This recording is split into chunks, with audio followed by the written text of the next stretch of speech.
Good afternoon, YouTube. I'm still at Twin Creek Metro Park. I'm on the entering the Camp Hook old Boy Scout section of the camp. So I'm beginning my trek on the purple trail now. Excuse, I had to put the phone down for a second while I put my gloves on. Yeah, bad thing with these kind of gloves, you can't really use touch screen. With these, you have to really be able to take the gloves on and off, because I can't hit record or stop with these kind of gloves on, but that's okay.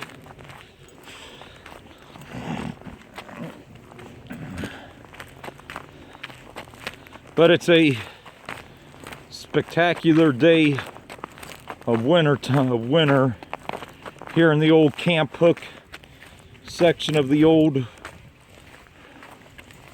Boy Scout camp.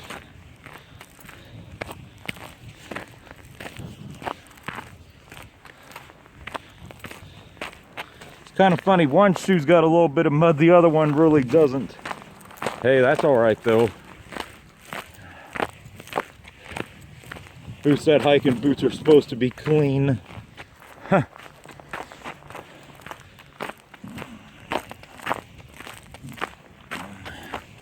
Because they're not. I did see somebody, another car, pulled into the Chamberlain Road trailhead as I was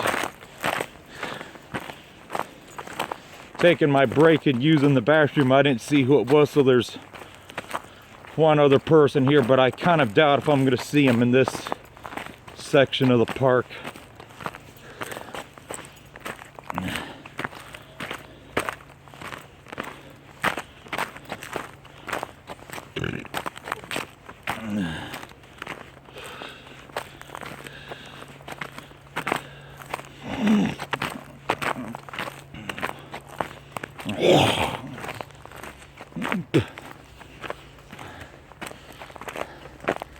On the purple, white, and silver trail. Purple is the main trail back here. It's a little over 2 miles long. Yeah, this would be really tore up once the snow melts back here.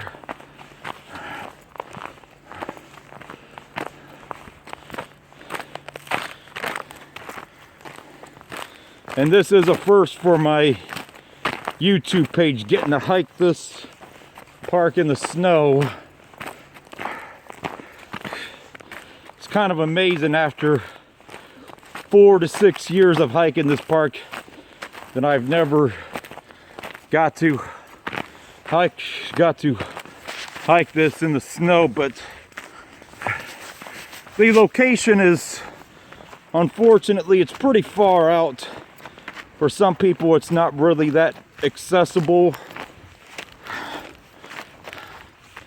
I mean, unless you live in Franklin, Miamisburg, or Springboro,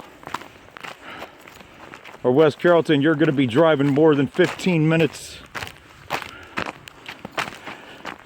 just to get here.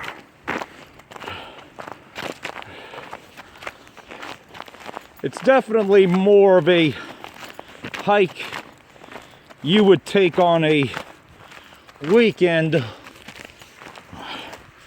more than a weekday hike, if you want to get the full 8 or 9 miles in with both loops, that is.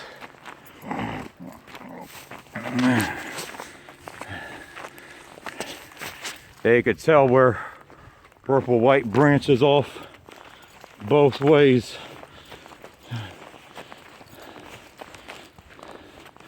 gonna do the eastern side first. For some reason I always do the eastern side of this loop first. I don't know why, but I just always do. The beautiful pine trees. As I mentioned before, they got a pine forest at Glen Helen. They've also got one here too, which it's pretty nice to have that at both parks or both preserves, whatever you want to call them.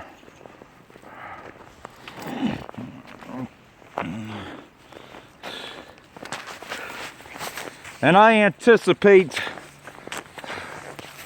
over the next 2 months, as I was taking my little break, Dayton Daily News shared an article that I seen yesterday about Kmart getting ready to close 50 to 60 stores or more, previous to the around the 80 to 100 or however many it was that they announced for closure last month. And the fact that they're sharing the article definitely tells me something's up with the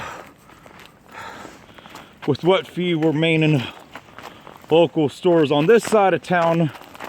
The Springboro store is about 10 minutes away, but I'm looking for something to break on either the Eaton store, Englewood store, Kmart's, or the Sears at the Upper Valley Mall to close. But anyway, I'll be covering that whenever the next store gets closed, but I get a feeling it's not going to be long now. The fact that they're picking up on it, and they're claiming now that their hand has been forced to accelerate the closures of more unprofitable stores. Not that they have that many profitable stores to begin with. So it looks like this spring and summer and the rest of this year is going to be an awfully rough year for Kmart. And you never know, this might be the year that old Yeller, which is what I call Kmart, finally has to give up and close up altogether and liquidate their assets. I think they're going to end up,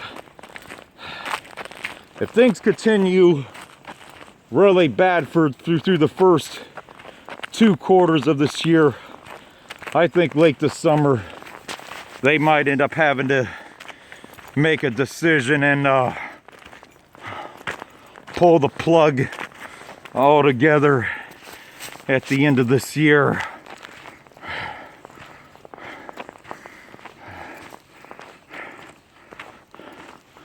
I was going to see if my friend could meet up with me today, but I'm giving a shout out to him.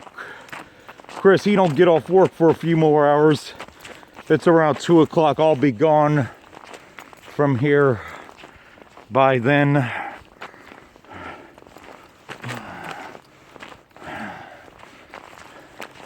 But I just thought I would throw that little snippet or tidbit in there about Kmart, because it's not looking good, people. And I'm afraid it's not going to be long now. Excuse me.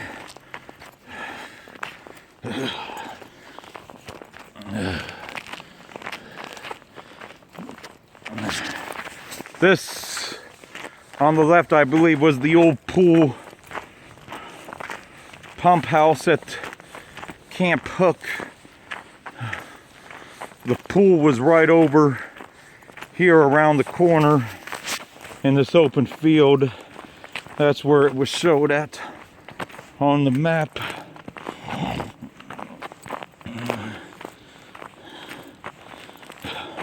Yeah,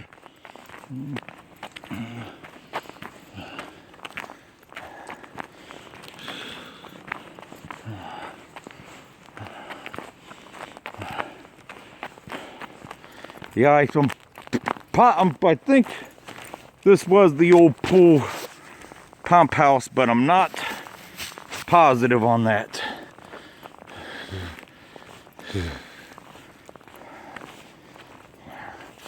Because some of the stuff they couldn't demolish and get the excavation equipment to safely. They really didn't leave much of the old camp. And here's an old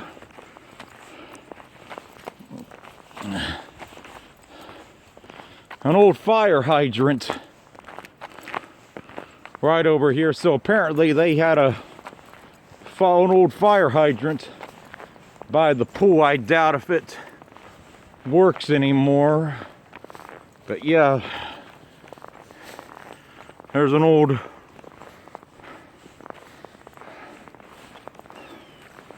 fire hydrant. Pool was right in front of there.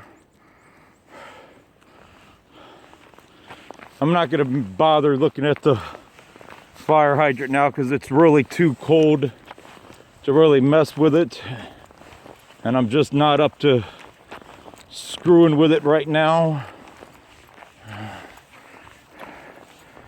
There's the Bob Gardner Lodge where the camp office, and that was that. I've showed that before, so no need to really go over there. Then yeah, so right over here where the pool was at. Camp's been closed for about 25, 26 years now.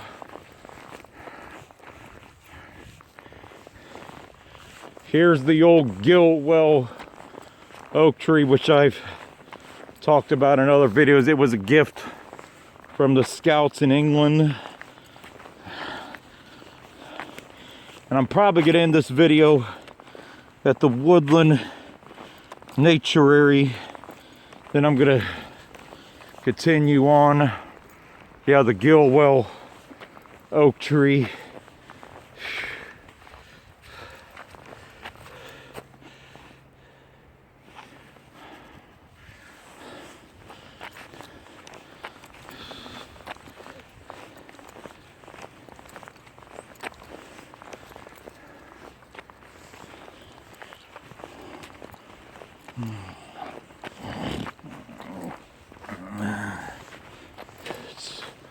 It's really beautiful out here right now.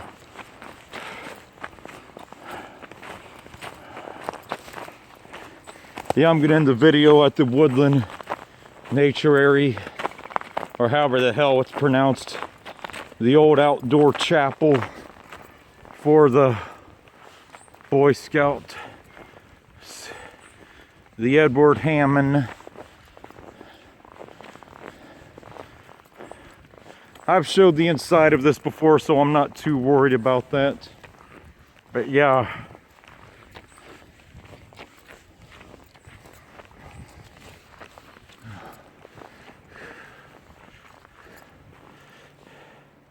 That's it for this one.